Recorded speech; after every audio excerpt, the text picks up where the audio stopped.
My rich wife, the CEO, threw me out after believing her sister's lies. 3 weeks later, she asked if I'd reflected instead. I handed her divorce papers. Her sister lost it. You know how they say hindsight's 20/20? Well, let me tell you something. Sometimes you can see the train wreck coming from a mile away, but you're too damn stubborn to get off the tracks. That's basically the story of my life, or at least the 44 years leading up to this spectacular mess I'm about to lay on you. My name's Marcus Hale, and up until about 3 months ago, I thought I was living the American dream. Picture this, a decent-looking guy with a solid career in project management, married to one of the most powerful women in the city. Clara Whitmore. Yeah, that Whitmore, the one whose face graces the cover of Forbes every other month, was my wife, CEO of Whitmore Luxury Real Estate, a company that basically owns half the prime real estate from Manhattan to the Hamptons. When people heard I was married to Clara Whitmore, their jaws would hit the floor so hard you could hear the thud from 3 blocks away. On paper, we were absolutely perfect. She brought the big bucks, the connections, the kind of influence that gets you tables at restaurants that don't even have names on their doors. Me, I brought stability, reliability, and what she used to call that charming everyman quality that keeps me grounded. Translation, I was the normal guy who made her feel like she wasn't completely living in an ivory tower made of $100 bills. Our wedding photos looked like something straight out of Architectural Digest. Her penthouse overlooking Central Park with floor-to-ceiling windows that made you feel like you were floating above the peasants below. The marble kitchen island cost more than most people's cars. And don't even get me started on the wine cellar that housed bottles worth more than my college education. Clara would joke that marrying me was the best investment she'd ever made. And I'd laugh along, thinking she meant it in the sweet, romantic way couples talk about being each other's better halves. Spoiler alert, she didn't. But here's where our fairy tale takes a hard left into nightmare territory. See, Clara had this younger sister, Sabrina Whitmore.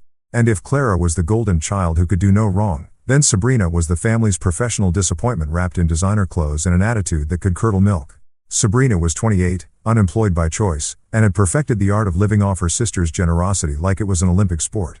She had this whole setup going. Clara paid for her Manhattan apartment, her credit cards, her gym membership, her therapy sessions, her organic juice cleanses, and probably her monthly manicures that cost more than some people spend on groceries. Sabrina liked to call it family support, but the rest of us called it what it was, freeloading with a trust fund twist. From day one, Sabrina looked at me like I was something unpleasant she'd stepped in during her morning jog through Central Park. Not that she actually jogged. Physical exertion was beneath someone of her refined sensibilities. But you get the picture. Every family dinner, every holiday gathering, every casual drop-by visit, she'd give me this look. You know the one, like she was mentally calculating exactly how much of her sister's money I was going to cost them over the years. The thing about Sabrina was that she had this talent for making her poison sound like concern. Clara, honey, don't you think Marcus seems a little too comfortable with your lifestyle? She'd say, her voice dripping with fake worry. I mean, it's so sweet how he's adapted to luxury so quickly, almost like he was born for it, you know? And Clara, bless her brilliant but naive heart, would just nod along like Sabrina was dropping profound wisdom instead of passive-aggressive grenades designed to blow up my marriage from the inside. The dinner table conversations became my personal hell. Picture this scene. Clara at the head of the table, discussing her latest multi-million-dollar deal while casually sipping wine that cost more per bottle than most people make in a week. Me trying to contribute something meaningful to the conversation while simultaneously wondering if my middle-class background was written all over my face like a scarlet letter. And Sabrina sitting there with that smirk. Oh, that damn smirk like she knew something the rest of us didn't. Marcus, tell us about your day, Sabrina would say with fake sweetness. And somehow she'd make it sound like she was asking me to explain quantum physics to a toddler. Did you manage any interesting projects today? Nothing too stressful, I hope. We wouldn't want you getting overwhelmed. The subtext was always there, thick as molasses. You don't belong here. You're not good enough for my sister. You're just another gold digger with better manners. And slowly, painfully, I started to notice Clara changing. The woman who used to look at me like I hung the moon began studying my face like she was trying to solve a puzzle. Her laugh became more polite than genuine. Her questions about my work started sounding less like interest and more like interrogation. How was your day, sweetheart? Became, so, what exactly did you accomplish today? The shift was subtle at first, like watching paint dry or grass grow, but it was there. Every conversation felt like I was being cross-examined by a prosecutor who'd already decided I was guilty. Sabrina was a master manipulator, the kind of person who could plant seeds of doubt so skillfully that you'd swear they grew there naturally. She never outright accused me of anything. That would have been too obvious. Instead, she'd make these little comments, these tiny suggestions that burrowed into Clara's brain like psychological termites. I just worry about you sometimes, Clara. She'd say during their sister bonding sessions that I wasn't invited to. You're so trusting, so generous, Some people might take advantage of that beautiful heart of yours. And Clara, who could spot a bad business deal from a mile away, who could negotiate million-dollar contracts in her sleep, somehow couldn't see that her own sister was playing her like a fiddle. The worst part, I could see it happening. Every single day, I watched my marriage crumble one whispered conversation at a time. One raised eyebrow, one perfectly timed sigh from Sabrina. It was like watching a slow-motion car crash where you're the passenger and someone else is driving straight toward the guardrail. I tried talking to Clara about it once. Big mistake. Huge. She looked at me like I just suggested her sister was running a meth lab out of her Park Avenue apartment. Sabrina loves me, Marcus. She's just looking out for me. Maybe if you tried harder to understand her instead of always being defensive. That's when I realized I was fighting a battle I couldn't win. Because in Clara's mind, I was the outsider, the variable that didn't quite fit the equation of her perfect life. Sabrina had been there first, had 28 years of history, and shared memories and inside jokes. I had 3 years of marriage and a growing reputation as the paranoid husband who couldn't handle his sister-in-law's honest concern. But here's what neither of them knew. I might have been the stable, reliable, everyman husband, but I wasn't stupid. And I sure as hell wasn't going down without a fight. They thought they had me figured out. They thought I'd just roll over and accept whatever fate they decided for me. Boy, were they wrong. If I thought chapter 1 was bad, let me tell you about the masterclass in psychological warfare that Sabrina put on during the following months. This woman didn't just thrive on drama. She practically had a PhD in it. I'm talking about someone who could create conflict in an empty room and somehow make it everyone else's fault. You ever meet someone who treats lying like an art form? That was Sabrina Whitmore in a nutshell. She didn't just tell lies. She crafted them, polished them, and served them up with such conviction that you'd start questioning your own memories. It was honestly impressive in the most terrifying way possible. The affair accusations started on a Tuesday. I remember because I was supposed to meet Clara for lunch at that overpriced bistro she loved downtown. The kind of place where they charge $30 for a salad and call it artisanal. I was running late from a client meeting when my phone buzzed with a text from Clara.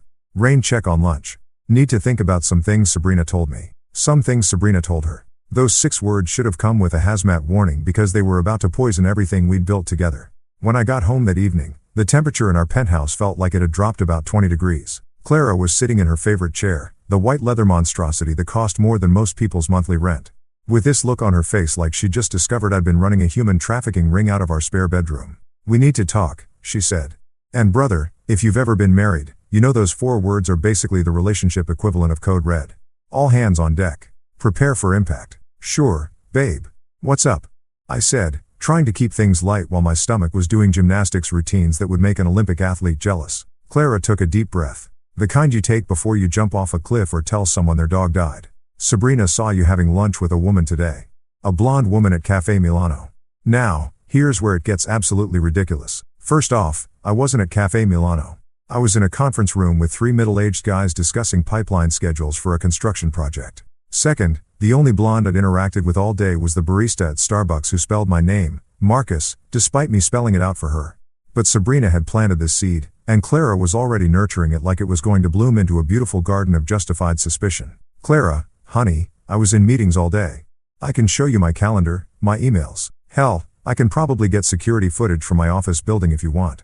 But here's the thing about Sabrina's lies. They were never just about the facts. They were about creating an atmosphere, painting a picture, building a narrative where I was the villain and she was the concerned sister trying to save Clara from heartbreak. It's not just today, Marcus, Clara said. And I could practically hear Sabrina's voice coming out of her mouth. She's been noticing things. The way you've been dressing better lately, how you've been staying late at work more often, the fact that you've been more attentive to your appearance. I stared at her like she just told me the earth was flat and birds were government surveillance drones. You mean I've been dressing better because you bought me better clothes and staying late because we landed 3 new major clients and taking care of my appearance because I'm married to one of the most successful women in the city and I don't want to embarrass you at business functions. But logic doesn't work when someone's already decided you're guilty. Clara had that look in her eyes, the same one she got when she was closing a particularly difficult real estate deal. She'd made up her mind, and now she was just looking for evidence to support her conclusion. The money accusations came next because apparently I was supposed to be both an unfaithful husband and a financial parasite. According to Sabrina's latest intel, I'd been funneling funds into side businesses and using Clara's connections for personal gain. This was rich coming from someone whose only job was professionally spending her sister's money. But hey, who's keeping track? She showed me bank statements. Marcus, transfers you've been making money going into accounts I don't recognize. This is where I almost laughed because the mysterious transfers were me putting money into a savings account to surprise Clara with a trip to Italy for our anniversary. The unknown accounts were literally marked anniversary fund Italy trip in my banking app. But Sabrina had taken screenshots at just the right angle to make it look suspicious, like some kind of financial forensics expert who'd flunked out of detective school. "Clara, those are savings for your anniversary present. I can log into my account right now and show you," she said, and I could practically hear Sabrina whispering in her ear. "You could have set that up as a cover story in case I found out." This is when I realized I was dealing with conspiracy theory levels of paranoia. No matter what evidence I provided, there was always another explanation that painted me as the bad guy. It was like playing chess with someone who changed the rules every time they were about to lose. The worst part wasn't even the accusations themselves. It was watching Clara transform into someone I didn't recognize. This woman who used to trust me completely, who would defend me against anyone and everyone, was now treating every word out of my mouth like it needed to be fact-checked by 3 independent sources. My friends tried to warn me. Dave from work took me out for drinks and said, "Dude, that sister-in-law of yours is straight up toxic. Claire is letting her pull the strings like she's a puppet." My buddy Mike was more direct. "Brother, you need to get ahead of this situation before it gets worse. That Sabrina chick has it out for you, and she's not going to stop until she gets what she wants." But I was stubborn. I thought love would win out over manipulation. I thought 3 years of marriage would count for more than a lifetime of sisterly bonds built on financial dependency and emotional manipulation. I thought Clara would eventually see through Sabrina's games and realize what was happening. I was wrong. Dead wrong. Catastrophically, spectacularly wrong. The confrontation that changed everything happened on a Thursday night. I remember because we were supposed to watch the season finale of that show. Clara liked the one about rich people with rich people problems that somehow made our actual rich people problems seem quaint by comparison. Instead, Clara was waiting for me in the living room with what looked like a full presentation prepared. I'm talking printed emails, highlighted bank statements, a timeline of my alleged infidelities that would have impressed a federal prosecutor. Sabrina's fingerprints were all over it. But Clara presented it like she'd uncovered it all herself. "I can't do this anymore, Marcus," she said, her voice colder than a Manhattan winter. "Sabrina wouldn't lie to me about something this serious. She loves me. She's looking out for me. And everything she's told me, it all adds up." That's when I knew I'd lost. Not because of anything I'd done, but because Sabrina had played the long game perfectly. She'd convinced Clara that love meant suspicion, that trust was naive, and that the sister who'd been bleeding her dry financially was more reliable than the husband who'd been building a life with her. Looking back, I should have seen it coming. But sometimes when you're in the middle of the storm, you can't see the hurricane forming around you. The house that once felt like home had officially become enemy territory. You know that moment in movies where the protagonist gets the rug pulled out from under them, and there's always this dramatic music swelling in the background while they stand there looking shocked and betrayed. Well, real life doesn't come with a soundtrack. And let me tell you, getting kicked out of your own home is a lot less cinematic and a lot more soul-crushingly pathetic than Hollywood would have you believe. It was a Friday evening in October. I remember because the leaves in Central Park were just starting to turn, and I'd been thinking about how Clara and I used to take walks through there during our first autumn together. Funny how your brain focuses on the stupidest details when your world's about to implode. I'd just gotten home from work, loosening my tie and looking forward to a quiet weekend. Maybe ordering from that Thai place Clara liked, watching something mindless on Netflix. You know, normal married couple stuff. Instead, I walked into what felt like a corporate boardroom meeting where I was both the defendant and the guy who didn't get the memo about what he was being accused of. Clara was standing in our living room. Excuse me. Her living room, as I was about to be reminded, wearing that navy blue power suit that meant business. Not the fun kind of business either.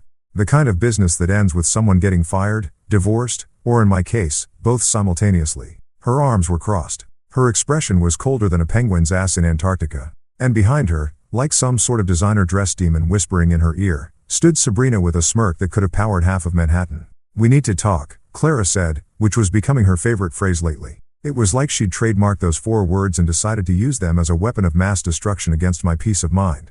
"Okay," I said, setting down my briefcase and trying to read the room. The vibe was somewhere between funeral parlor and execution chamber, which should have been my first clue that this wasn't going to be a conversation about weekend plans or whose turn it was to pick up the dry cleaning. Clara took a deep breath. The kind you take before you perform surgery or demolish a building. "Pack your things, Marcus. I can't trust you anymore." Just like that. No preamble, no lengthy explanation, no dramatic build-up, just a sentence that hit me like a freight train carrying a cargo load of what the actual hell. I stood there for a moment waiting for the punchline or the hidden camera crew or literally anything that would make this make sense. "I'm sorry," what I managed to say, because apparently my brain had decided to take a little vacation right when I needed it most. "You heard me," Clara said, and her voice had that flat executive tone she used when she was firing underperforming employees. "I want you out of this house tonight. I can't have someone I don't trust living under my roof anymore." Under her roof? Not our roof. Her roof. Because apparently 3 years of marriage had just been me crashing at Clara's place like some kind of overstayed houseguest who'd finally worn out his welcome. Behind her, Sabrina was practically vibrating with satisfaction. She wasn't even trying to hide her glee anymore. The mask was off, the gloves were down, and she was basking in her victory like a cat who'd just caught the biggest, dumbest mouse in the history of pest control. CL, honey, let's talk about this, I said, trying to keep my voice calm and reasonable, like I was negotiating a business deal instead of fighting for my marriage. Whatever Sabrina told you, don't. Clara held up her hand like a traffic cop stopping a speeding car. Don't you dare try to turn this around on my sister. Sabrina didn't make you lie to me. Sabrina didn't make you sneak around behind my back. Sabrina didn't make you use me for my money and connections. It was like listening to a greatest hits album of all the garbage Sabrina had been feeding her for months. Suggestion that slowly killing our twisted half poisonous delivered with the conviction of someone who'd completely bought into the con. None of that is true, Clara, and you know it, I said, and I could hear the desperation creeping into my voice despite my best efforts to stay cool. I've never lied to you. I've never cheated on you, and I sure as hell have never used you for anything. I love you. Sabrina actually snorted at that. Literally snorted like I just told the world's worst joke at the world's most inappropriate time. Oh, please, Marcus. Save the performance for someone who's buying tickets. I'm not talking to you, I said, turning to look directly at her for the first time since this nightmare conversation started. In fact, I'm pretty sure none of this is any of your damn business. It became my business the moment you started hurting my sister. Sabrina shot back, her voice dripping with fake righteous indignation. Clara deserves better than someone who lies to her face every single day. That's when Clara stepped in, and the way she positioned herself slightly in front of Sabrina like she was protecting her from me told me everything I needed to know about where her loyalties lay. Sabrina wouldn't lie to me about something this serious. Marcus, she loves me. She's looking out for me. And frankly, she's been right about you from the beginning. Right about me from the beginning. As in, Sabrina had been planning my downfall since day one. And Clara was just now admitting it out loud. As in, my wife had been listening to her sister poison our marriage for 3 years. And instead of defending our relationship, she'd been taking notes. So that's it? I asked, and I could feel something hardening inside my chest, like my heart was turning to stone in real time. 3 years of marriage and you're just going to throw it all away because you're unemployed. Freeloading sister convinced you I'm some kind of criminal mastermind. The unemployed and freeloading comments hit their mark. Sabrina's face flushed red, and for a second, I saw a crack in her smug facade. But Clara stepped even further forward, her CEO instincts kicking in to protect her investment. Leave, Marcus. Now, before I call security. She was threatening to call security on her own husband. In the home we'd shared for 3 years. The home where we'd laughed together, fought together, made love, made plans for the future, celebrated anniversaries and birthdays and holidays. She was going to have me escorted out like some kind of trespasser who'd overstayed his welcome at a house party. I looked around the living room one last time, at the couch where we used to watch movies together, at the dining table where we'd hosted dinner parties, at the windows that looked out over the city we'd planned to grow old in together. All of it felt foreign now, like I was looking at someone else's life through a museum display case. Fine, I said, and my voice sounded strange and distant, even to me. I'll pack a bag. As I headed toward the bedroom, her bedroom to grab some clothes and essentials, I could hear Sabrina whispering something to Clara, probably cementing her victory with some final poisonous observation about how this proved she'd been right all along. I threw some shirts, pants, underwear, and toiletries into a single duffel bag, moving on autopilot while my brain tried to process what had just happened. 3 years of my life reduced to whatever I could fit in one bag during a 10-minute packing session while my wife's sister watched from the doorway like a prison guard making sure I didn't steal the silver. When I walked back into the living room, Clara was standing by the door, holding it open like she couldn't wait to get me out of her sight. Sabrina was practically bouncing on her toes with excitement. This is a mistake, Clara, I said one last time. And someday you're going to realize it. The only mistake I made was trusting you in the first place, she replied, not even looking at me. So, I walked out. I walked out of the penthouse, out of the building, out of the life I'd built with someone I thought loved me enough to at least give me the benefit of the doubt. The door closed behind me with a sound that felt like a coffin lid slamming shut. Standing on the sidewalk with my single bag, watching taxis and pedestrians go about their normal Friday evening routines, I felt something I hadn't expected. Relief. Underneath all the hurt and anger and betrayal, there was this weird sense of relief. Like I'd finally stopped pretending everything was okay when it clearly wasn't. They thought they'd won. They thought I'd come crawling back, begging for forgiveness, and promising to be a better boy.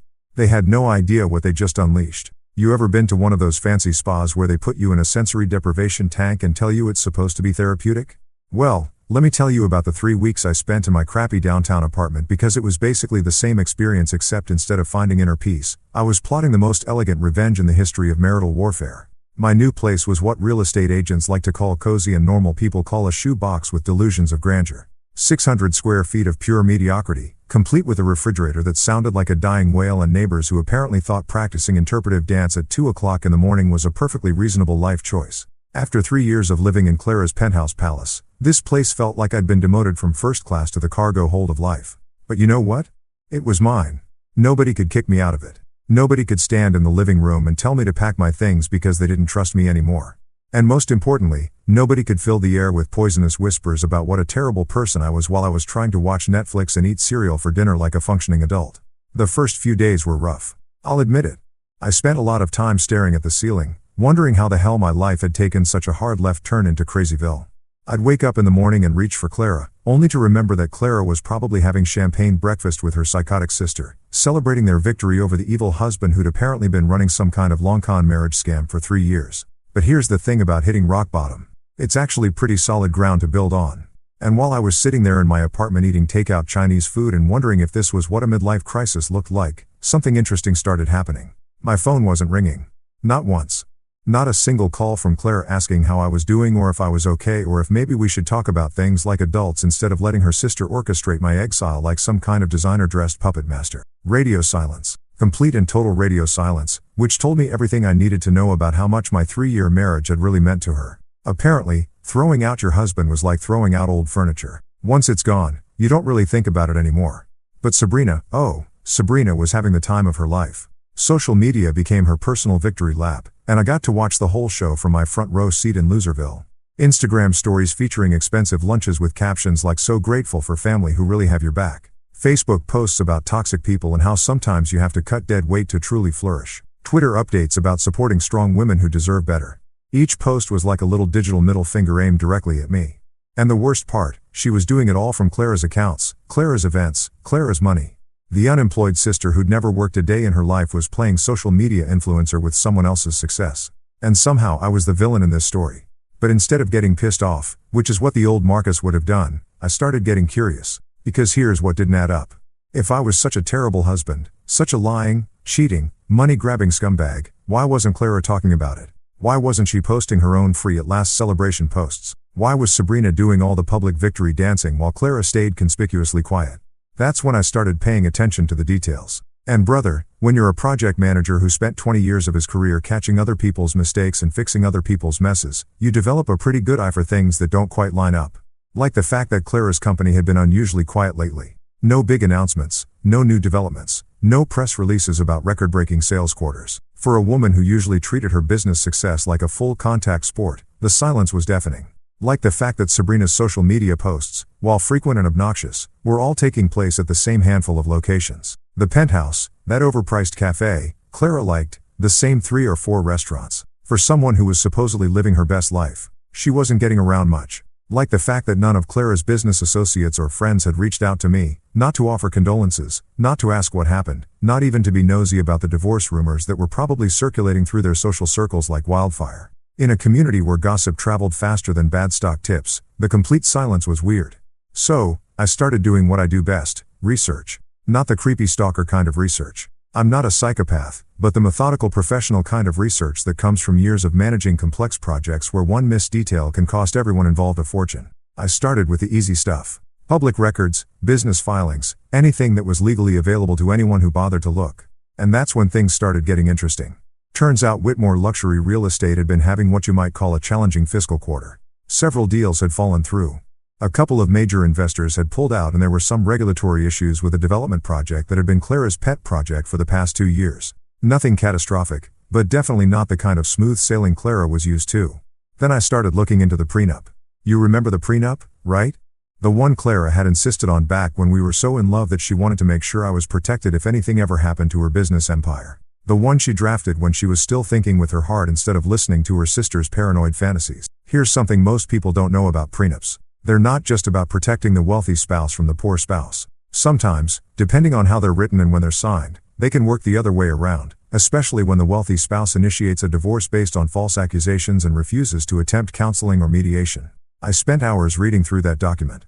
And let me tell you, 3 years ago, Clara had been a very different person from current Clara. 3 years ago, Clara had been madly in love and wanted to make sure I felt secure in our marriage. She'd insisted on clauses that would protect me if she ever became abusive, controlling, or unfaithful.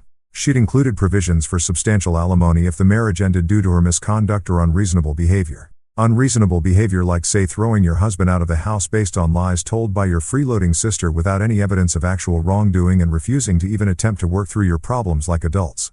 Current Clara probably didn't even remember those clauses. She'd been so focused on protecting her assets from a hypothetical bad husband that she'd accidentally created a legal safety net for the good husband she was about to throw away. While I was discovering this interesting legal tidbit, I also started documenting everything. Screenshots of Sabrina's social media posts, particularly the ones that could be interpreted as harassment or defamation. Records of all my attempts to contact Clara and work things out. Evidence of my actual whereabouts during the time Sabrina claimed I was having affairs or conducting mysterious business meetings. And slowly, quietly, methodically, I started building a case that would have made my old law school professors proud. Not because I was planning to destroy anyone. I'm not a vindictive person by nature, but because I was finally done being the victim in someone else's twisted family drama. The phone call from Clara came on a Tuesday morning, exactly 3 weeks after she'd kicked me out. I was sitting in my kitchen drinking coffee and reading through some particularly interesting financial documents I'd requested from our accountant when my phone buzzed with her name. For a split second, I thought about not answering, but curiosity got the better of me. Marcus, her voice sounded different, smaller, less certain. We need to talk. Have you had time to reflect? Reflect? Like I was a naughty child who'd been sent to his room to think about what he'd done wrong. Sure, Clara, I said, keeping my voice perfectly neutral. I've had plenty of time to reflect. Good. Can you come to my office tomorrow? Say 2 o'clock. I think we should discuss how to move forward. Move forward. Translation: she wanted to see if I was ready to come crawling back, apologize for crimes I didn't commit, and probably sign some kind of agreement that would let her file for divorce while maintaining the moral high ground. I'll be there, I said. And I would be, but not for the reason she thought. Time to show Clara and her manipulative sister exactly what 3 weeks of reflection had produced. You know that feeling when you're playing poker and you've got a royal flush, but you have to sit there with a straight face while everyone else at the table thinks they're about to clean you out. That's exactly how I felt sitting in my crappy apartment the morning after Clara's phone call, sipping coffee that tasted like it had been filtered through gym socks while mentally preparing for the performance of a lifetime. Clara wanted to meet at her office. Of course, she did, because why have a personal conversation about the implosion of your marriage in a neutral location when you can do it in the executive boardroom where you hold all the power? It was a classic Clara move. Control the environment. Control the narrative. Control the outcome. She probably had her whole speech prepared, maybe even had her assistant schedule it between her 10 o'clock with the Peterson account and her 3:30 with the city planning committee. Have you had time to reflect? She'd ask like I was some kind of ward employee who'd been suspended pending a performance review. The arrogance of that question was honestly breathtaking. Here was a woman who'd thrown her husband out of their home based on the word of her professional mooch of a sister. And she was asking me if I'd learned my lesson yet. Oh, I'd reflected. All right. I'd reflected so hard I was practically a goddamn philosopher at this point. I spent the morning getting ready like I was preparing for war, which in a way I was. Shower, shave, the whole 9 yards. I put on my best suit, the charcoal gray one Clara had bought me for her company's annual gala last year, back when she was still proud to have me as arm candy at her business functions. Ironic, really. I was about to use her own gift to look professional while I systematically dismantled the assumptions that had led to this moment. The briefcase was the key prop in today's little drama. Black leather, expensive looking, the kind of thing that screams serious business in any corporate setting. Clara had given it to me for our 2nd anniversary back when she thought having a project manager husband was charming instead of embarrassing. Inside, I'd carefully arranged all my research from the past 3 weeks. Copies of the prenup with the relevant sections highlighted, financial records, bank statements, screenshots of Sabrina's social media posts, documentation of my actual whereabouts during the times I was supposedly cheating. But the real beauty of my preparation wasn't what I'd included. It was what I'd left out, because sometimes the most effective strategy isn't showing all your cards at once. Sometimes it's about letting your opponents think they know what you're holding while you keep the royal flush hidden until the perfect moment. I got to Clara's office building about 20 minutes early because punctuality was one of those middle-class habits I'd never been able to shake. Even after years of living in the penthouse, the lobby was all marble and glass and the kind of aggressive minimalism that screams, "We charge $500 an hour and we're worth every penny." The security guard nodded at me like he recognized me, which he probably did from all the times I'd come here to surprise Clara with lunch or flowers or just to be a supportive husband during her particularly stressful weeks. Those days felt like they belonged to someone else's life now. I took the elevator to the 15th floor, listening to the kind of generic jazz that's designed to make you feel sophisticated while you wait to get screwed over by people in expensive suits. The receptionist, Jessica, I think her name was, smiled at me with that professional warmth that doesn't quite reach the eyes. "Mr. Hale, it's been a while. Mrs. Whitmore is expecting you. Conference room A. Conference room A. The big one. The one with the floor-to-ceiling windows overlooking the city.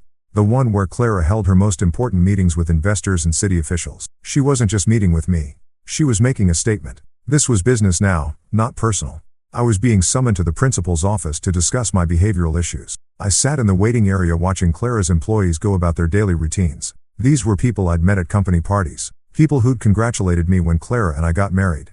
People who had probably been gossiping about my mysterious disappearance for the past 3 weeks. I wondered how many of them knew the real story versus Sabrina's version of events. I wondered how many of them actually cared.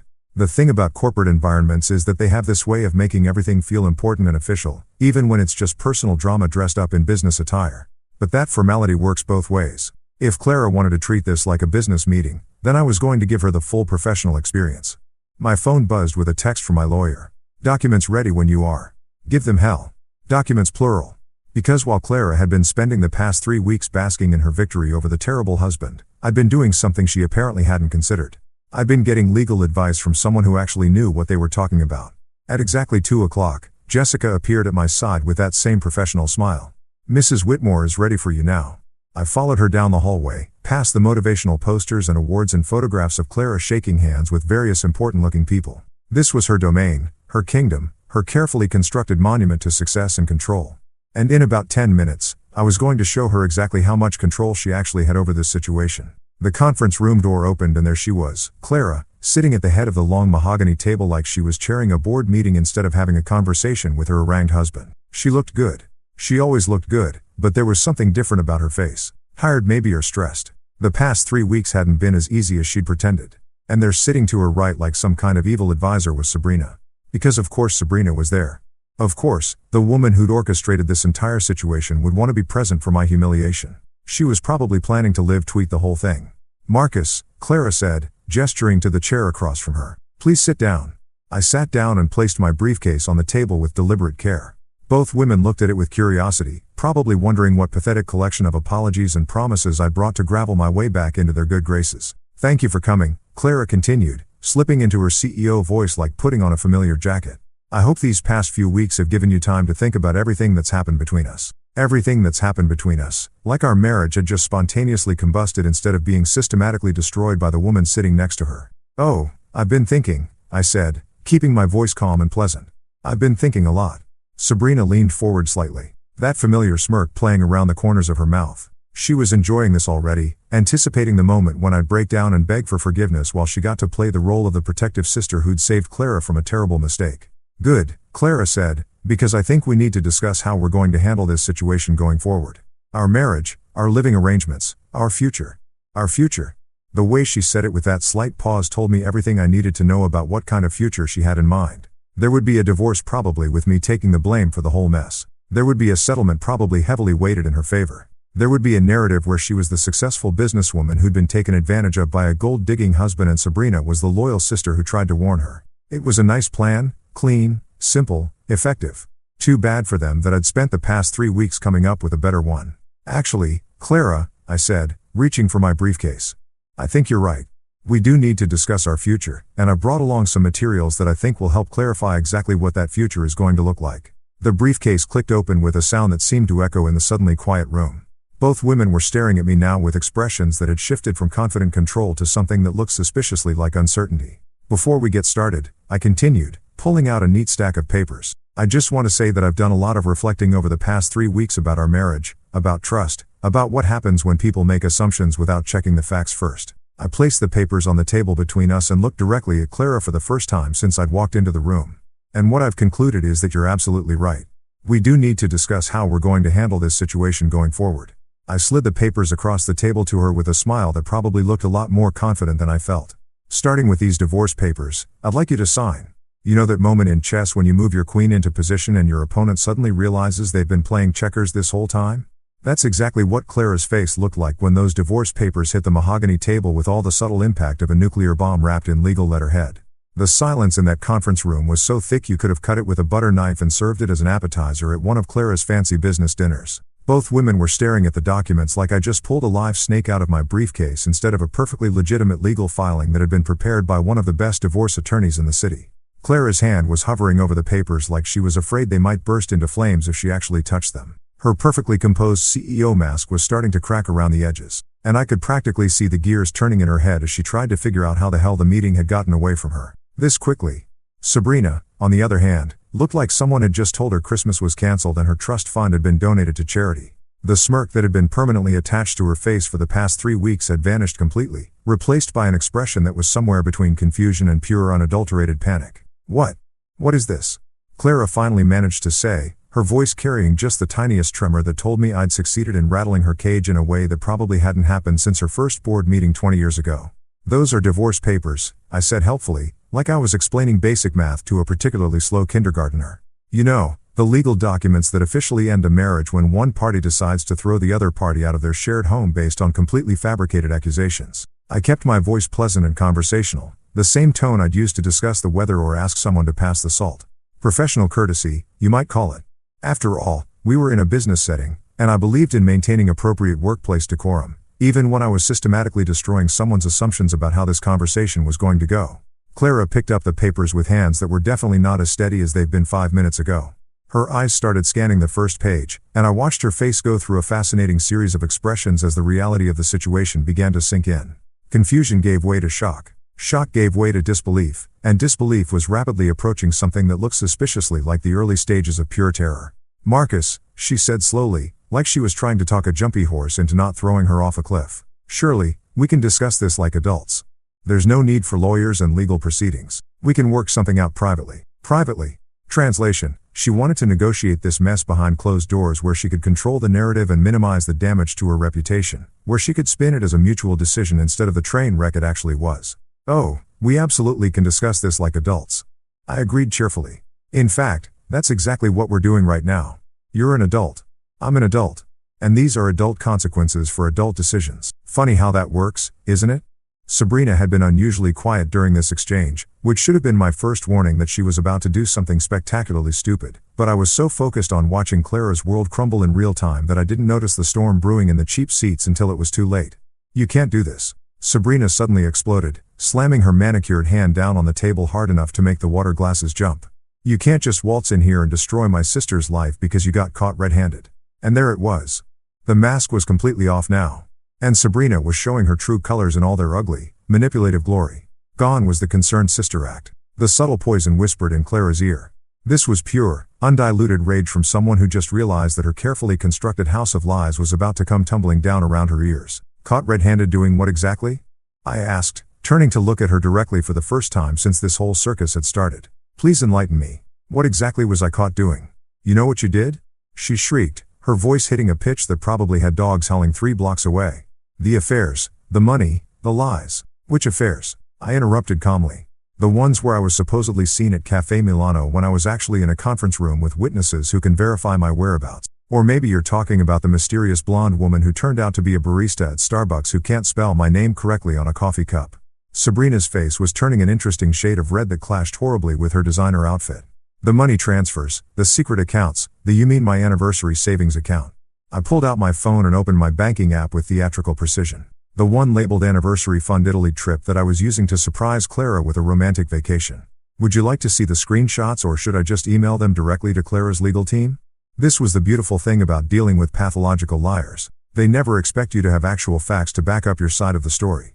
They get so used to operating in a world of whispered suggestions and manufactured drama that they forget normal people keep records of things like bank statements and work schedules. Clara was still reading through the divorce papers, and I could tell she'd gotten to the really interesting parts because her face had gone from pale to absolutely ghostly. She was looking at the prenup clauses, the ones that spelled out in excruciating legal detail exactly what happened when a marriage ended due to unreasonable behavior on the part of the wealthy spouse. Unreasonable behavior like refusing to investigate accusations before acting on them. Like throwing your spouse out of the marital home without cause.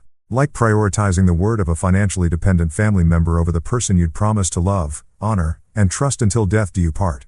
Marcus, Clara said quietly. And for the first time in months, she sounded like the woman I'd married instead of the co who'd been interrogating me over dinner for weeks. These clauses, I don't remember agreeing to these terms. You insisted on them, I reminded her gently. You said you wanted me to feel secure in our marriage. You said you never wanted me to worry that you might use your wealth as a weapon against me if things got difficult. The irony was so thick, you could have used it to pave roads. Clara had been so concerned about protecting me from hypothetical future Clara that she'd accidentally created a legal safety net for exactly this situation. Sabrina was reading over Clara's shoulder now, and I watched her face go from red to white to an interesting shade of green as she realized what those highlighted sections actually meant. Her sister, her meal ticket, her source of income, her entire lifestyle was about to become significantly less wealthy. And it was all because of the lies Sabrina herself had planted. Clara, you can't sign this, Sabrina whispered urgently. There has to be another way. You can fight it. You can fight what? Clara asked, and her voice sounded hollow and defeated. Fight the prenup I insisted on. Fight the documented evidence that Marcus wasn't actually cheating. Fight the fact that I threw my husband out of our home based on accusations I never bothered to verify. She looked up at me and for a moment I saw a flash of the woman I'd fallen in love with 4 years ago. The one who was brilliant and successful but also vulnerable and uncertain beneath all that corporate armor. How much? She asked quietly. I pretended to think about it for a moment even though I'd memorized every single clause and calculation weeks ago. According to the prenup you drafted and given the circumstances of our separation, the monthly alimony comes out to roughly 30% of your net income for the next 5 years with a lump sum payment of $2.4 million to be paid within 60 days of the divorce decree. Sabrina made a sound like she was choking on her own tongue. $2.4 million. Clara, you can't afford that. The business, the expenses, the gambling debts, I suggested helpfully. Oh yes, we'll definitely need to discuss those. Both women went very, very still. Even the air in the room seemed to stop moving, like the entire building was holding its breath to see what would happen next. Gambling debts, Clara repeated slowly. And that's when I knew I had them exactly where I wanted them. Time for the real fun to begin. You ever watch a controlled demolition on TV? You know, where they blow up an old building and it comes down in slow motion, floor by floor, until there's nothing left but dust and debris. That's exactly what happened to Sabrina Whitmore's composure when I dropped the words gambling debts into that conference room like a stick of dynamite with a very short fuse. The transformation was honestly spectacular. 1 second she was sitting there trying to look like the concerned sister, still clinging to the last shreds of her victim act. And the next second, she was launching herself out of her chair like someone had just electrified the upholstery. You bastard, she screamed. And I mean screamed. The kind of sound that probably sent every dog in a 5-block radius running for cover. You lying, manipulative bastard. You can't prove anything. Ah, but there's the beautiful thing about gambling addicts, especially the kind who think they're smarter than everyone else. They leave a trail of evidence longer than the receipt from a Black Friday shopping spree at Macy's. And when that evidence involves stealing money from your sister's business accounts to feed your addiction, well, that trail becomes less like breadcrumbs and more like neon highway markers pointing straight to federal prison. Clara was staring at Sabrina like she'd never seen her before in her life. Gambling debts. Sabrina, what is he talking about? Nothing. Sabrina shot back, but her voice had gone up about 3 octaves, which is generally not what innocent people sound like when they're denying accusations. He's making it up. He's trying to deflect from his own crimes by my own crimes. I interrupted, reaching back into my magical briefcase of truth bombs. You mean like this? I pulled out a manila folder that was thick enough to choke a horse and placed it gently on the table between us. The silence that followed was so complete I could hear the air conditioning humming in the vents overhead. These are bank statements, I said conversationally, like I was discussing the weather instead of about to destroy someone's entire life. Not mine, obviously, since you've already established that my finances are an open book. These are from several offshore accounts that were opened using Clara's business credit and social security number. Clara's face went from pale to absolutely ghostly. What are you talking about, Marcus? Well, it's interesting, I continued, opening the folder and spreading out the documents with the kind of care usually reserved for handling ancient manuscripts. It seems someone has been making regular transfers from Whitmore Luxury Real Estate's operating accounts into these offshore holdings for the past 18 months. Small amounts at first, $5,000 here, $10,000 there, but gradually increasing in frequency and size. Sabrina was standing now, backing away from the table like the papers were radioactive. You can't. That's not.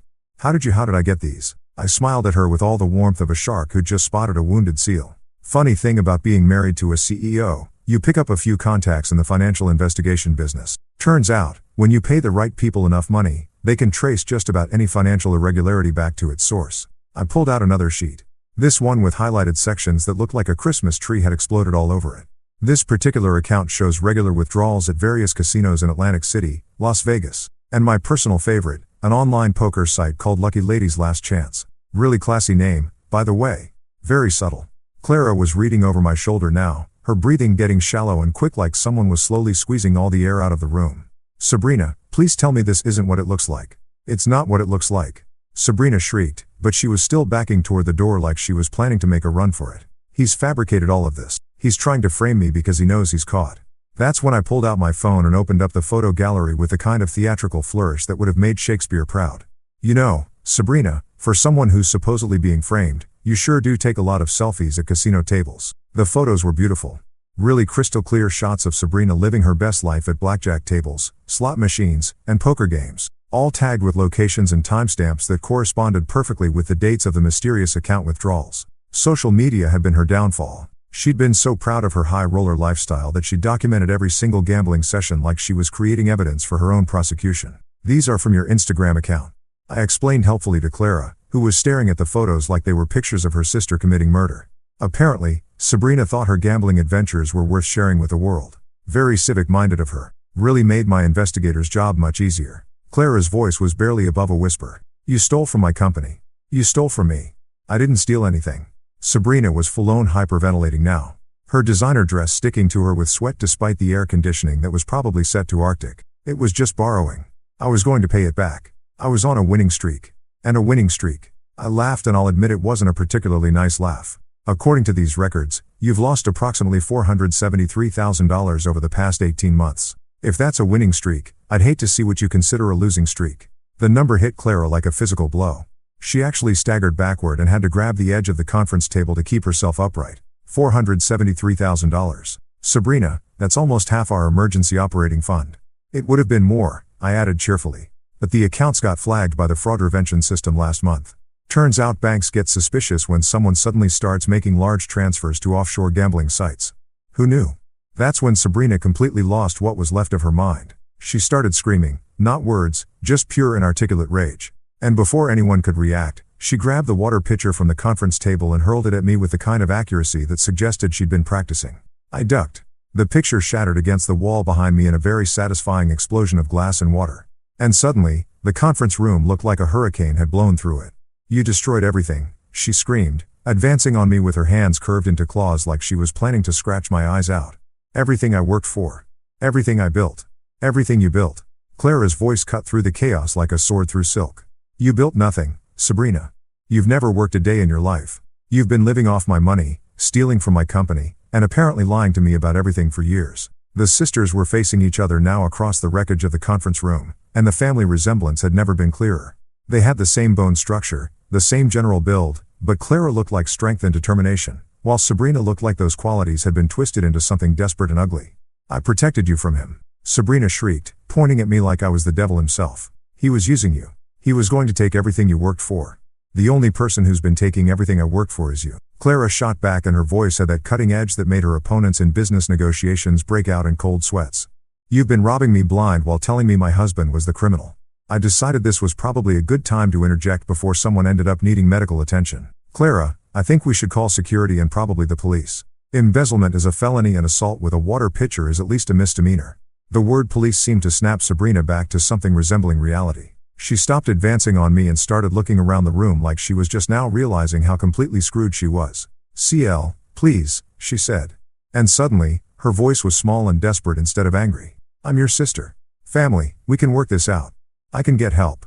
I can go to therapy, join Gamblers Anonymous, whatever you want. Just don't. Don't what? Clara interrupted. Don't hold you accountable for stealing from me. Don't expect you to face consequences for destroying my marriage. Don't demand answers for why you've been systematically lying to me for months. The fight went out of Sabrina all at once like someone had pulled her plug. She collapsed back into her chair and started crying. Not the pretty, delicate tears of a movie heroine, but the ugly, snotty, mascara-running kind of crying that people do when their entire world falls apart in the span of 10 minutes. Clara looked at her sister for a long moment, then turned to me with an expression I couldn't quite read. Marcus, she said quietly, I owe you an apology. A very big apology, but I wasn't done yet. Not by a long shot. Actually, Clara, I said, gathering up my papers with deliberate care. I think what you owe me is a signature on those divorce papers. The real reckoning was just getting started. You know what they say about truth being stranger than fiction? Well, let me tell you. After spending 3 weeks digging into Sabrina Whitmore's financial activities, I was starting to think whoever came up with that saying had clearly never met someone whose entire life was built on a foundation of lies, theft, and what I can only describe as weaponized incompetence. But here's the thing about people like Sabrina. They never commit just one crime. They're like potato chips of criminal behavior. You can't steal just once. And while I was watching her have her dramatic meltdown in Clara's conference room, I realized I hadn't even gotten to the really juicy stuff yet. My lawyer had outdone himself. The man was like a financial archaeologist, digging through layers of deception to uncover artifacts of fraud that would have impressed the FBI's white-collar crime division. While Sabrina was still blubbering in her chair and Clara was staring at her sister like she'd never seen her before, I reached back into my briefcase one more time. Actually, I said, pulling out yet another folder that was even thicker than the first one. The gambling addiction is just the tip of the iceberg. Clara looked at me with eyes that were already so wide they were in danger of falling out of her head. There's more. Oh, honey, there's so much more. I opened the new folder with the kind of reverence usually reserved for handling nuclear material. See, when you hire a really good financial investigator, and I mean really good, the kind who charges more per day than most people make in a month, they don't just look at the obvious stuff. They dig deeper. They follow paper trails that most people don't even know exist. Sabrina had stopped crying and was now staring at me with the kind of horror usually reserved for people who've just realized they're in a horror movie and they're definitely not the final girl. What I discovered, I continued, spreading out documents like I was laying down a winning hand in the world's most expensive poker game, is that our dear Sabrina here has been running what you might call a diversified portfolio of fraud. The first document was a credit report that looked like it had been through a paper shredder and reassembled by someone having a nervous breakdown. Credit cards opened in Clara's name, 17 of them to be exact, with a combined limit of just over $600,000. Clara's face went through a fascinating series of expressions like she was cycling through every stage of grief simultaneously. Credit cards in my name all maxed out naturally, I said cheerfully. The monthly payments have been automatically deducted from Whitmore Luxury Real Estate's accounts for the past 2 years. Your accounting department probably thought they were legitimate business expenses. I pulled out another sheet. This one covered in so many colored highlights it looked like a rainbow had exploded on it. Then there are the loans, personal loans, business loans. Something called a luxury lifestyle advance from a company that I'm pretty sure is just 3 guys in a basement somewhere who charge interest rates that would make loan sharks blush. Sabrina was making small whimpering sounds now, like a dog that knows it's about to get taken to the vet for something unpleasant. Clara, on the other hand, was getting that focused look she got when she was about to destroy someone in a business negotiation. How much? Clara asked, and her voice had gone completely flat and emotionless, which anyone who knew her would recognize as a very, very bad sign. I pretended to consult my notes, even though I had these numbers memorized down to the penny. Well, if we include the gambling losses, the credit card debt, the various loans, and the compound interest on everything, we're looking at approximately $1.20 $2 million in total debt that's been systematically transferred onto your personal and business credit. The silence that followed was so complete I could hear the elevator dinging in the hallway outside. Clara was staring at the documents like they were written in a foreign language, and Sabrina looked like she was seriously considering whether jumping out the 15th floor window would be preferable to whatever was about to happen next. But wait, there was more. Because when you're dealing with someone who spent years perfecting the art of financial parasitism, you don't stop at simple theft. You branch out into more creative endeavors. Oh, and then there's the real estate, I said, pulling out what looked like a stack of property deeds and mortgage documents. Turns out Sabrina has been quite the entrepreneur in the property investment business. Clara's head snapped up. What property? 3 condos in Miami, a beach house in the Hamptons, and this is my personal favorite, a timeshare in Aspen that apparently comes with its own private ski instructor. I spread out the paperwork with the kind of care usually reserved for handling evidence at a crime scene. All purchased using loans that were secured against Whitmore Luxury Real Estate's assets. That's impossible, Clara said. But her voice lacked conviction. I would have had to sign off on any loans using company assets as collateral. I pulled out a magnifying glass. Yes, I actually brought a magnifying glass because sometimes you have to lean into the drama and handed it to her along with one of the documents. Take a look at the signature line. Clara examined the signature under magnification and I watched her face go from confusion to understanding to pure undiluted rage in the span of about 10 seconds. This is my signature, she said quietly. Technically, yes, I agreed. But unless you've developed a sudden interest in timeshares and beach houses that you forgot to mention, I'm guessing you didn't actually sign these documents. Forgery. We'd officially moved from simple theft into federal crime territory. And judging by the look on Sabrina's face, she was starting to realize that her problems had just escalated from awkward family dinner conversation to potentially spending the next decade in an orange jumpsuit. Sabrina, Clara said, and her voice was so cold it could have frozen nitrogen. Did you forge my signature? I can explain. Sabrina burst out, finally finding her voice now that she was staring down the barrel of serious jail time. It wasn't supposed to be permanent. I was going to pay everything back. The timeshare was an investment. The condos were appreciating in value. It was all going to work out. You forged my signature to steal over $1 million, Clara said slowly, like she was testing each word to make sure it was real. You destroyed my marriage with lies while you were robbing me blind. You've been living off my money, sleeping in a bed I paid for, eating food I bought, while systematically destroying everything I've worked for. The breakdown of their relationship was happening in real time. And it was honestly beautiful to watch. 28 years of sisterly bonds built on trust and family loyalty and shared childhood memories crumbling under the weight of documented evidence that Sabrina had been treating Clara like her personal ATM for years. Clara, I'm your sister. Sabrina wailed, playing her last card with all the desperation of someone who's just realized they're holding a losing hand. Family blood. That has to count for something. You're right, Clara said, standing up slowly and walking over to where Sabrina was cowering in her chair. It does count for something. It makes what you've done so much worse. She picked up her phone and started dialing. Who are you calling? Sabrina asked, though I think we all knew the answer. The police, Clara said calmly, and then my lawyer, and then my accountant, and then probably the FBI, because I'm pretty sure what you've done crosses state lines, which makes it a federal crime. Sabrina started crying again, but this time it wasn't the angry, frustrated crying from before. This was the kind of desperate, hopeless crying that people do when they realize their entire life has just imploded and there's no way to put the pieces back together. Clara looked at me across the wreckage of the conference room, across the destroyed remains of our marriage and her relationship with her sister, and for the first time in months, I saw something in her eyes that looked like respect. Marcus, she said quietly, I need to ask you something, and I need you to be completely honest with me. I waited. Is there any chance at all, that we could find a way to fix this? And that's when I knew I had her exactly where I wanted her. You know that moment in every revenge movie where the hero has the villain exactly where they want them, and you're sitting there waiting to see if they're going to show mercy or deliver the killing blow? Well, let me tell you something about real life. Sometimes the most devastating thing you can do to someone isn't destruction. Sometimes it's just walking away and letting them live with the consequences of their own choices. Clara was looking at me with those big, desperate eyes that had once made melt like butter on hot toast. The same eyes that had convinced me to propose, that had made me believe I was the luckiest guy in the world when she said yes. That had looked at me with such love and trust during our wedding ceremony, that I'd actually teared up in front of 300 of Manhattan's most influential people. Now those same eyes were pleading with me to save her from the wreckage of her own making. Is there any chance we could fix this? She'd asked, and the hope in her voice was so fragile, it was practically heartbreaking. Almost. I stood up slowly, gathering my papers with the same methodical care I'd used throughout this entire spectacular show. Every document went back into its proper folder. Every folder went back into the briefcase. Every piece of evidence that had just demolished her world packed away neat and tidy like I was cleaning up after a particularly successful business presentation. Fix this, I repeated, testing the words like I was trying to figure out what language she was speaking.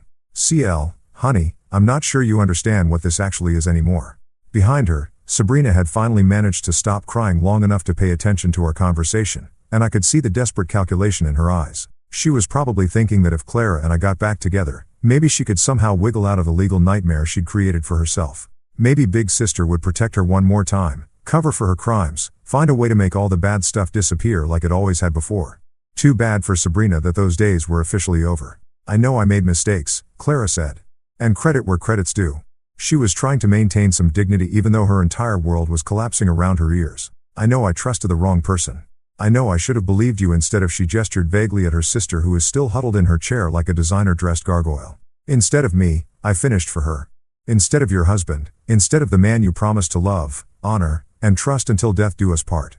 Instead of the guy who spent 3 years of his life building a relationship with you while your sister was systematically robbing you blind and poisoning your mind against me. Each word hit her like a physical blow. And I could see her flinch with every accusation. But here's the thing about consequences. They don't care about your feelings. They don't care how sorry you are or how much you regret your choices. They just exist heavy and permanent and utterly unforgiving. Marcus, please, she said. And there was real pain in her voice now. I was wrong. I was so wrong about everything. But we can start over. We can rebuild. I'll make it right. Start over. Like the past 3 months had been some kind of minor disagreement instead of a complete character assassination orchestrated by the person she'd chosen to trust over me.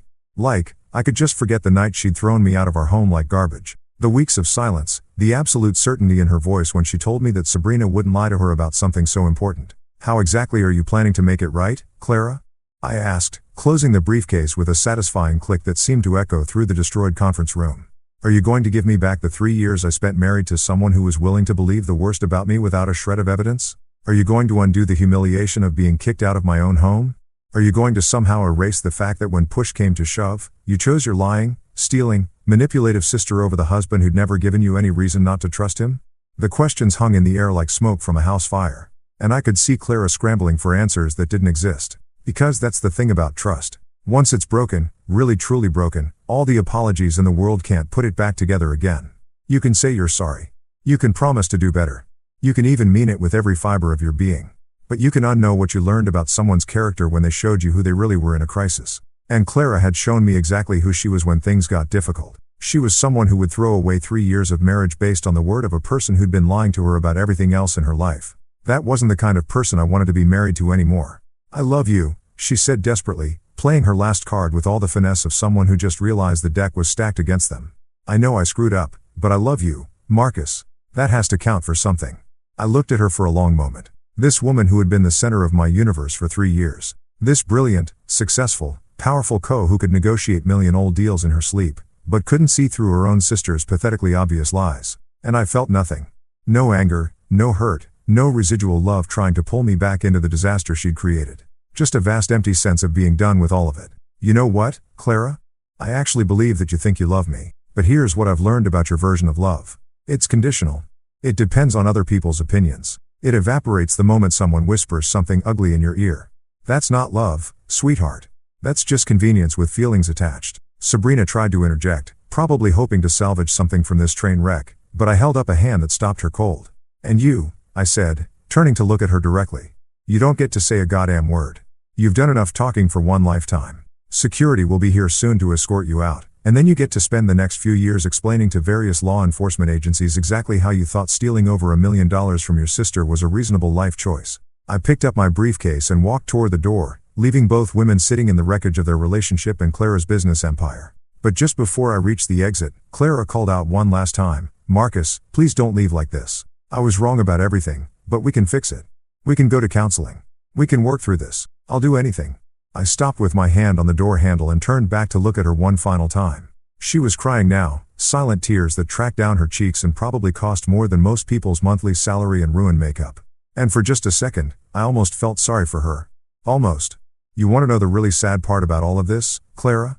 I said quietly. If you had just asked me about any of those accusations, if you had just given me the chance to defend myself instead of deciding I was guilty based on your sister's word, none of this would have happened. Your marriage would be intact, your business would be secure, and Sabrina would still be your problem to deal with instead of the FBI's. I opened the door and the sounds of normal office life drifted in from the hallway, phones ringing, people having ordinary conversations about ordinary problems, the blessed mundane reality of a world where people weren't destroying each other's lives over fabricated betrayals. But you chose to trust her instead of me, I continued. You chose to believe the worst about the person who'd never given you any reason to doubt him. And now you get to live with the consequences of that choice. I walked out of that conference room, out of Clara's office building, out of the life I'd built with someone who'd turned out to be a stranger wearing the face of the woman I'd loved. Behind me, I could hear Sabrina starting to wail again and Clara trying to calm her down, but their voices faded as I made my way to the elevator. The doors closed with a soft ding. And as I watched the floor numbers count down toward ground level, I realized something that surprised me. I felt lighter than I had in months. For the first time since this whole nightmare started, I was free. You know how they say revenge is a dish best served cold? Well, let me tell you something about that particular piece of wisdom. It's absolutely true. But what they don't mention is that the best revenge isn't actually revenge at all. Sometimes the most satisfying outcome is just watching the universe handle your enemies for you while you're busy building a better life somewhere else. It's been 6 months since I walked out of Clara's conference room, and I've got to say, the view from my new reality is pretty damn spectacular. I'm sitting in my new office. Not the cramped downtown shoebox I'd been hiding in during the divorce proceedings, but a legitimate office with windows that actually open and a coffee maker that doesn't sound like it's having an existential crisis every time I use it. The sign on the door reads, Hail Project Solutions, and business has been better than I ever imagined possible. Turns out when you spend 3 years married to one of the most connected women in the city's business community, you pick up a few contacts of your own.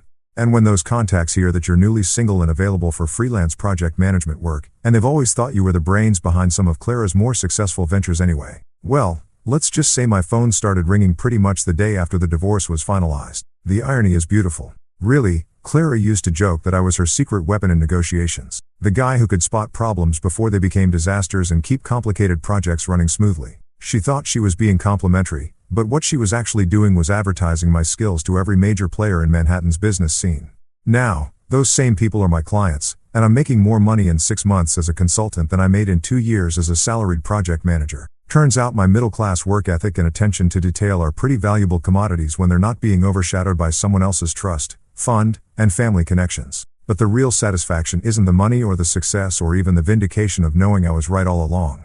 The real satisfaction is watching Clara's empire crumble in real time while I'm building something solid and sustainable with my own 2 hands. The news started trickling in about a month after I left. Dave from my old job called me up, barely able to contain his excitement as he filled me in on the latest gossip from the Manhattan business community. "Dude, you're not going to believe this," he'd said. "But Clara's company is imploding. The fraud investigation, the missing money, the bad press. Investors are bailing left and right. It started with the banks. Once they realized the extent of Sabrina's financial crimes, they began calling in loans and freezing accounts faster than you could say embezzlement. Clara found herself dealing with the kind of cash flow problems that would make a small business owner break out in cold sweats. Except she was trying to manage it while running a multi-million-dollar real estate empire. Then came the clients. Wealthy people don't like uncertainty, and they really don't like doing business with companies that make headlines for all the wrong reasons. When news broke that Whitmore Luxury Real Estate CEO had been systematically robbed by her own sister for nearly 2 years without noticing, it didn't exactly inspire confidence in Clara's business judgment. The shareholders were next. Board meetings turned into bloodbaths with investors demanding explanations Clara couldn't provide and answers she didn't have. How do you tell a room full of people who trusted you with their money that you were so busy listening to lies about your husband that you completely missed the fact that your sister was stealing them blind? The final nail in the coffin was the regulatory investigation. When federal agencies start looking into your business practices, it doesn't matter how innocent you are. The mere existence of an investigation is enough to scare away anyone who might have been willing to stick around through the financial problems and the bad press. Within 4 months, Clara had gone from Manhattan real estate royalty to just another failed. So, looking for a buyer willing to take over her debt-ridden company for pennies on the dollar. The personal toll was even more spectacular to watch from a distance. Clara had to sell the penthouse, the same penthouse she'd thrown me out of with such righteous certainty. She downsized to a modest apartment in Queens, which must have felt like being exiled to Siberia for someone who'd spent her entire adult life living in Manhattan luxury. The social circle she'd cultivated so carefully over the years evaporated overnight. Turns out, when you're no longer useful to people who only valued your connections and your ability to host expensive dinner parties, those friendships disappear faster than free drinks at a wedding reception. But the real kicker, the absolute cherry on top of this poetic justice sundae, was what happened to Sabrina. My lawyer kept me updated on her legal proceedings with the kind of professional glee usually reserved for people who just won the lottery. Federal charges for wire fraud, identity theft, and embezzlement across state lines. The kind of charges that come with mandatory minimum sentences and the distinct possibility of spending the next decade explaining to federal prison inmates why you thought stealing from your sister was a reasonable career choice. Sabrina tried to make a deal. Of course, she offered to testify against Clara, claiming that her sister had been complicit in the financial schemes all along. But here's the problem with being a pathological liar who spent years manipulating everyone around you. When you finally need people to believe you, you discover that your credibility account is completely overdrawn. The prosecutors weren't interested in her testimony because they couldn't trust anything that came out of her mouth. Her own defense attorney reportedly described her as the least reliable witness in the history of federal criminal proceedings. And Clara, despite everything Sabrina had put her through, refused to throw her sister completely under the bus, which meant Sabrina couldn't even get a deal by fully cooperating. She got 8 years in federal prison, and from what I hear, she's not adjusting well to life without credit cards and personal shoppers. Clara tried reaching out to me a few times during those chaotic months. Voicemails that started apologetic and gradually became more desperate as her situation deteriorated. Text messages that range from, "I hope you're doing well," to, "Please, I need to talk to someone who understands what really happened." I ignored every single one, not out of spite, though I'll admit spite played a small role in my decision-making process. I ignored them because I genuinely had nothing to say to her. What was I supposed to do? Offer comfort to the woman who destroyed our marriage based on lies? Provide business advice to someone who demonstrated such spectacularly poor judgment? Pretend that 3 years of my life hadn't been wasted on someone who valued her sister's manipulation over her husband's honesty? The final paperwork for our divorce was signed on a Tuesday morning in October, exactly 1 year after she'd thrown me out of the penthouse. I met her at the courthouse, neutral ground, lawyers present, everything official and impersonal. She looked smaller than I remembered, worn down by months of stress and financial pressure and the kind of social isolation that comes from being publicly humiliated in a very small, very gossipy business community. "Marcus," she said as we waited for the judge to process the final documents, "I want you to know that I understand now about everything about what she did to us, about what I did to us. I understand that I destroyed the best thing in my life because I was too proud and too stupid to see what was right in front of me." I looked at her, really looked at her for the first time in months, and felt absolutely nothing. No anger, no sadness, no residual affection. She was just a stranger who happened to share some unpleasant history with me. I know you do, I said quietly, but understanding what you did wrong doesn't undo the damage. It doesn't give me back the 3 years I spent married to someone who was willing to believe the worst about me without evidence. It doesn't change the fact that when our marriage was tested, you chose your sister over me. If I could take it all back, but you can't. I interrupted gently. And that's the point, Clara. Some mistakes don't get do-overs. Some trust, once broken, can't be repaired. Some relationships, once destroyed, can't be rebuilt. The judge called our case and we went through the final formalities of legally ending what had once been the most important relationship in both our lives.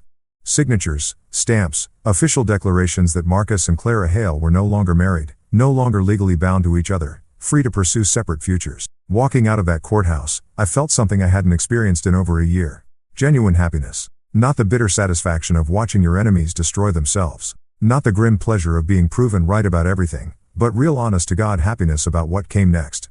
I had a business that was thriving, friends who actually valued me for who I was instead of what I could provide, and for the first time in my adult life, a future that belonged entirely to me.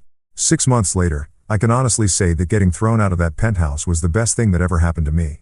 Not because I enjoyed the pain or the humiliation or the months of legal battles, but because it forced me to discover that I was stronger, smarter, and more capable than I'd ever given myself credit for.